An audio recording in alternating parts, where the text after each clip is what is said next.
ఎడారి ప్రాంతాల్లో ఎక్కువగా పండే ఖర్జూరం ఇప్పుడు రాయలసీమ నేలపై కూడా సాగవుతోంది. అన్నమయ్య జిల్లా రాయచోటిలో ఓ రైతు వినూత్న ప్రయోగంగా ఖర్జూరపు తోటను సాగు చేస్తూ మంచి ఫలితాలు సాధిస్తున్నారు. సాధారణ పంటలకు భిన్నంగా భారీ పెట్టుబడి అవసరమైన ఈ పంట నుంచి ఏటా లక్షల రూపాయల ఆదాయం వస్తోందని రైతు చెప్తున్నారు. అయితే ఈ పంటకు ఇంకా ప్రభుత్వ గుర్తింపు, మార్కెటింగ్ సహకారం అందాల్సి ఉందని కోరుతున్నారు. రాయచోటిలో ఖర్జూర సాగుపై సాక్షి ప్రత్యేక కథనం.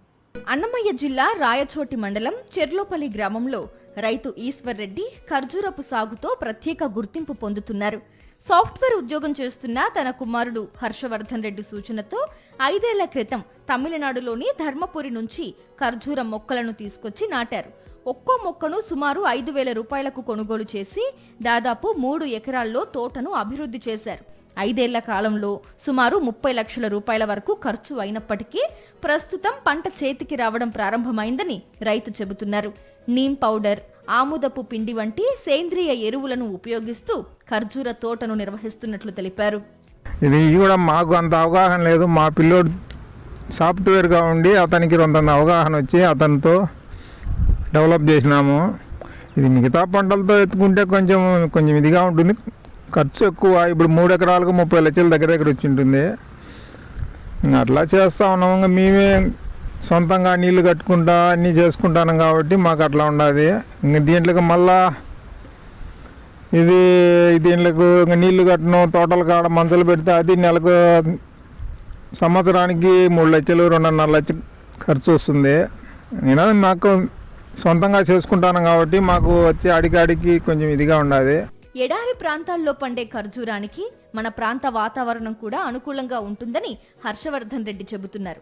ఖర్జూర చెట్లలో ఆడ, మగ చెట్లు ఉంటాయని 10 ఆడ చెట్లకు ఒక మగ చెట్టు ఉండేలా సాగు చేయాలని సూచిస్తున్నారు. ఎకరాకు సుమారు 24 చెట్లు నాటుకోవచ్చని వివరిస్తున్నారు. ప్రస్తుతం తమ తోటలో 3 నుంచి 4 టన్నుల వరకు దిగుబడొస్తోందని, కిలో ఖర్జూరాన్ని 200 రూపాయల వరకు విక్రయిస్తున్నామని చెబుతున్నారు. తోట వద్దకే వినియోగదారులు వచ్చి కొనుగోలు చేస్తున్నారని తెలిపారు. 4 సంవత్సరం అయిందండి మేము పెట్టి. ఇప్పటికీ ఒక 3-4 టన్నులు వస్తుందని ఆశిస్తున్నాము.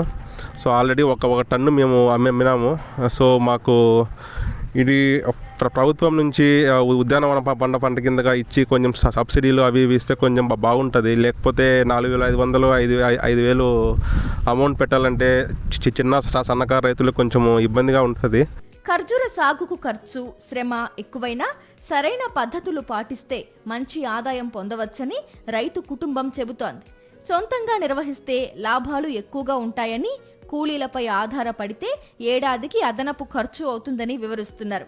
రైనస్ బీటిల్, రెడ్ ఫామ్ వీవిల్ వంటి పురుగుల బెడద ఉంటుందని, రసాయన మందులకు బదులుగా ట్రాప్స్ ఏర్పాటు చేసి నియంత్రిస్తున్నామని చెబుతున్నారు. ప్రభుత్వం ఈ పంటను ఉద్యాన పంటగా గుర్తించి డ్రిప్ సబ్సిడీ, మార్కెటింగ్ సౌకర్యాలు కల్పిస్తే మరింత మంది రైతులు ఖర్జూర సాగు వైపు వచ్చే అవకాశం ఉందని ఆశాభావం వ్యక్తం చేస్తున్నారు.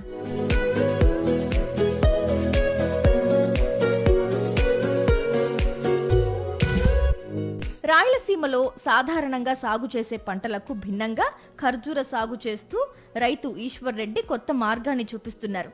సరైన అవగాహన, నాణ్యమైన మొక్కలు, మార్కెటింగ్ సహకారం ఉంటే ఈ పంటతో రైతులకు మంచి ఆదాయం వచ్చే అవకాశం ఉందని చెబుతున్నారు. మరిన్ని అప్డేట్స్ కోసం ఛానల్ ను సబ్స్క్రైబ్ చేయండి. నోటిఫికేషన్స్ కోసం బెల్ ఐకాన్ పై క్లిక్ చేయండి.